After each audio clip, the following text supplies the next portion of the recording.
السلام علیکم اسٹوڈینٹس، جیسا کہ آپ جانتے ہیں کہ ہم آج کل جو ہمارے لیکچرز چل رہے ہیں وہ اردو گرامر کے حوالے سے ہیں. تو آج بھی ہمارا اسی سلسلے میں ایک لیکچر ہے اور آج کا جو ہمارا ٹاپک ہے وہ ہے تجنیس معنوی. تجنیس معنوی جب کسی جملے میں دو یا دو سے زیادہ الفاظ اس طرح کے استعمال ہوں کہ لکھنے میں ان کی شکل اور پڑھنے میں ان کی آواز ایک جیسی ہو مگر ان کے معنی ایک دوسرے سے مختلف ہوں، تو ہم کہتے ہیں کہ یہ جو ہے تجنیس معنوی ہے. یعنی لکھنے میں بالکل ایک جیسے ہوں، پڑھنے میں بھی ان کی آواز ایک جیسی ہو لیکن ان کے معنی مختلف ہوں. اب یہ جو چیزیں ہیں ان کو کچھ ہم مثالوں کے ذریعے ان کی وضاحت کریں گے. دیکھیں گے آپ کہ پہلا جملہ ہے زیادہ سونا نقصان دہ ہوتا ہے. اب یہاں پر سونا سے کیا مراد ہے؟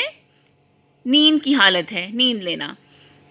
دوسرا جملہ ہے سونا بہت مہنگا ہو گیا ہے. اب یہاں سونا سے کیا مراد ہے؟ یہاں سونا ایک قیمتی دھات ہے. اب آپ دیکھ سکتے ہیں کہ دونوں جو سونا ہے وہ بالکل ایک جیسے ہیں لیکن دونوں کا جو ہے وہ معنی ایک دوسرے سے مختلف ہے. اور معنی کا اندازہ کب ہوا؟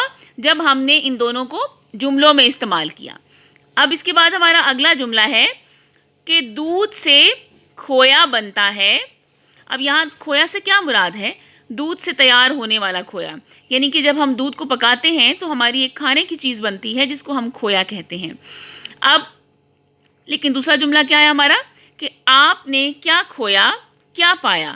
اب یہاں کھویا سے کیا مراد ہے؟ یہاں کھویا کا مطلب ہے ضائع کرنا. یعنی کہ کوئی چیز ہم سے ضائع ہو جاتی ہے، ہمارے پاس نہیں رہتی تو ہم کہتے ہیں کہ ہم نے وہ چیز کھو دی. اب دیکھیں کہ دونوں کو بالکل ایک ہی طرح سے لکھا جاتا ہے اور دونوں کا معنی بھی بالکل ایک طرح سے ہے لیکن ہم ان دونوں کا معنی جو ہے لکھا ایک جیسا جاتا ہے اور بولا بھی بالکل ایک جیسا جاتا ہے لیکن ان دونوں کا معنی ایک دوسرے سے مختلف ہے. تو ہم کہیں گے کہ یہ بھی تجنیس معنوی کی ایک مثال ہے. اب آپ کے سامنے کچھ اور مثالیں لکھی ہوئی نظر آ رہی ہیں کہ مانگنے والا چمٹا بجا رہا تھا.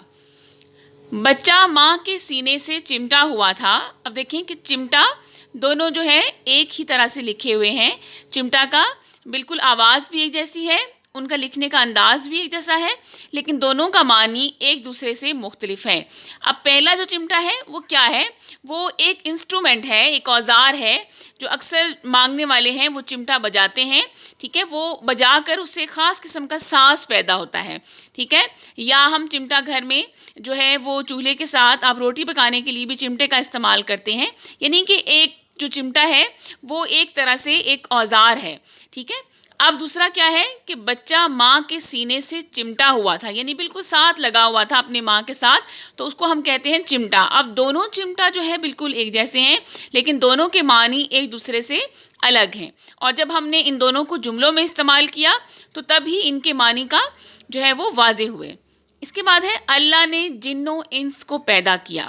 اب یہاں آپ دیکھ سکتے ہیں کہ جن سے مراد جنات ہیں. ٹھیک ہے، وہ بھی اللہ کی ایک مخلوق ہے اور ان سے مراد انسان، یعنی اللہ تعالیٰ نے جنوں کو اور انسانوں کو پیدا کیا. دوسرا جملہ کیا ہے کہ جن کو شرف بخشا گیا وہی کامیاب ہوں گے.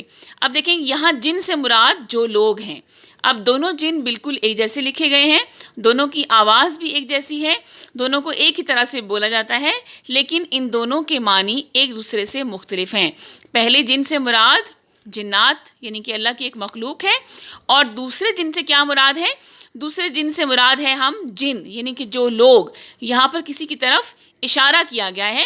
دونوں جن جو ہیں وہ لکھنے میں بالکل اور بولنے میں بالکل ایک جیسے ہیں لیکن ان کے معنی جو ہیں وہ ایک دوسرے سے مختلف ہیں. تو یہ بھی دونوں تجنیس معنوی کی مثالیں ہیں. امید ہے کہ اب آپ کو تجنیس معنوی جو ہے اس کی سمجھ آ گئی ہوگی.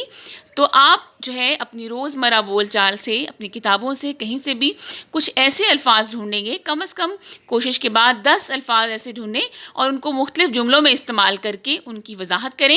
یہ آپ کا ایک ہوم ٹاسک ہے جسے آپ خود سے کریں گے تاکہ آپ اس ٹاپک کو اچھی طریقے سے سمجھ سکیں اور آپ ذہن نشین کر سکیں. بہت شکریہ، اپنا خیال رکھیے گا. اللہ حافظ.